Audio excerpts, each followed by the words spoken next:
Existe um regime político universal? A minha resposta é clara: não. O regime que funciona no Japão não vai funcionar na China. O Japão tem uma história religiosa, o Japão tem o shintoísmo, o Japão tem a crença na divindade do imperador. A China tem outro caminho. A China não é shintoísta, a China é confuciana, a China acredita no mandarinato. Agora, o regime da China vai funcionar na Rússia? Não, não vai. Porque a Rússia não tem mandarinato, a Rússia tem um czar. A Rússia tem a figura do líder forte, do homem de armas que estabelece sua autoridade na porrada. O regime russo vai funcionar na Inglaterra? Não vai.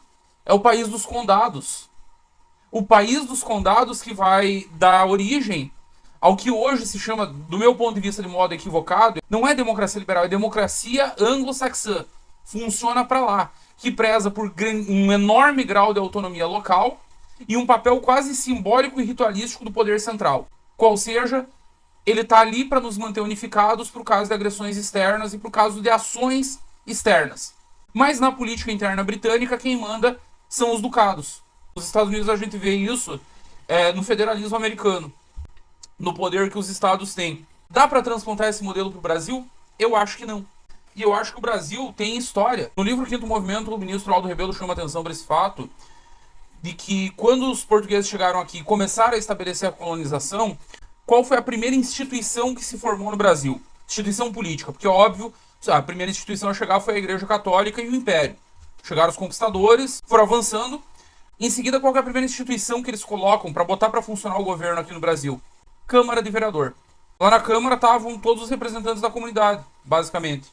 Nós temos um tipo de democracia que, ao mesmo tempo que tem essa democracia local, em âmbito nacional, precisou da figura do homem forte para conseguir se manter unido. Foi assim desde Portugal, com Dom João VI, continuou com Dom Pedro I. Quando Dom Pedro II vacila, na segunda metade da vida dele, o Império implode. Primeiro presidente da República, Deodoro da Fonseca, mostrou fragilidade, teve que logo renunciar. Vem Floriano, homem forte. República de 30 mostra, a República Velha mostra fraqueza. Vem Getúlio, outro homem forte. Quando eu vejo figuras como Gilmar Mendes divagando com semipresidencialismo, outras figuras divagando com parlamentarismo, eu paro e me pergunto, mas homens tão brilhantes são incapazes de perder, sei lá, um mês das suas vidas e estudar, por mínimo que seja, a história brasileira? Não é esse o nosso modelo. O que eu acho é que é um erro transplantar mecanicamente o modelo americano. E nem mecanicamente é, né? Porque, pera lá um pouquinho, já diria Ciro Gomes, os americanos respeitam one man, one vote. O Brasil não respeita. Meu problema não é o QI de 83 ter o mesmo peso que o meu voto. Não tenho problema com isso. O meu problema é o meu voto valer 1/10 do que vale um voto no Acre. Isso me incomoda. E não é porque eu tenha nada contra os acrianos. É porque eu realmente acredito na igualdade absoluta e intrínseca de todos os seres humanos. As pessoas não sabem, o voto do eleitor de São Paulo vale quase nada comparado com o voto do eleitor do Norte e do Nordeste. Não é à toa que Norte e Nordeste controlam Câmara dos Deputados e Senado.